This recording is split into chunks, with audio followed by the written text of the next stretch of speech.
Всем привет! В этом ролике вяжем красивый рельефный двусторонний узор. В узоре только лицевые изнаночные. Узор двусторонний, подойдет для вязания разлетающихся кардиганов, шарфов и аксессуаров. Красив он и из тонкой пряжи, и из толстой. Мы будем вязать из пряжи Гималая Дольче Мерино. Большой объемный моток. На 100 грамм здесь 230 метров. В составе 50% мериносовой шерсти и 50% микрофибры. У меня красивый осенний цвет 59429.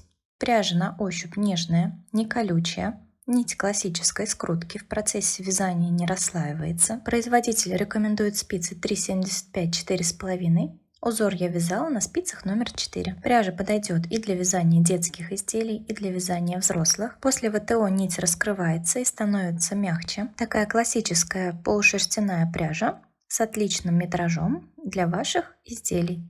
Возвращаемся к нашему узору. При вязании по кругу набираем четное количество петель. При вязании поворотными рядами нечетное. Первый ряд узора. Кромочную снимаем. Начинаем вязание резинкой 1 на 1, 1 лицевая, 1 изнаночная, 1 лицевая, 1 изнаночная. Так будем вязать до конца ряда. Второй ряд провязываем по узору, над изнаночными изнаночные, над лицевыми лицевые.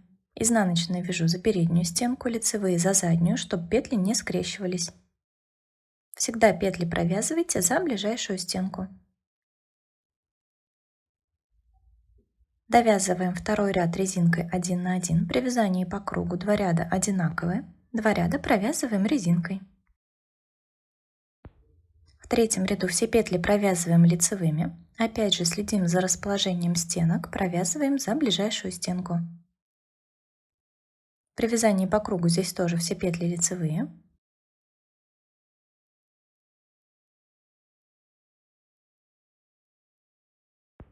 В четвертом ряду тоже все петли провязываем лицевыми.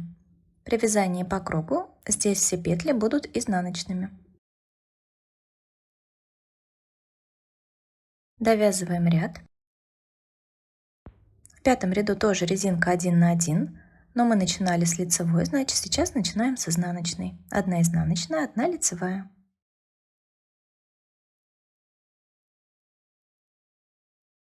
Довязываем ряд резинкой. Шестой ряд повторяет пятый. Вяжем по узору над лицевыми лицевые, над изнаночными изнаночные. Это второй ряд резинки. И снова 2 ряда нам надо провязать лицевыми петлями. Провязываем 7 ряд. Здесь следим за расположением стенок петель. И в 8 ряду все петли лицевые. При вязании по кругу здесь все петли будут изнаночными. Далее узор повторяем с первого ряда на нужную высоту. Красивый, простой, интересный узор. Спасибо вам за внимание. Подписывайтесь на канал, нажимайте на колокольчик, чтобы не пропускать новые видео. Будем вязать вместе.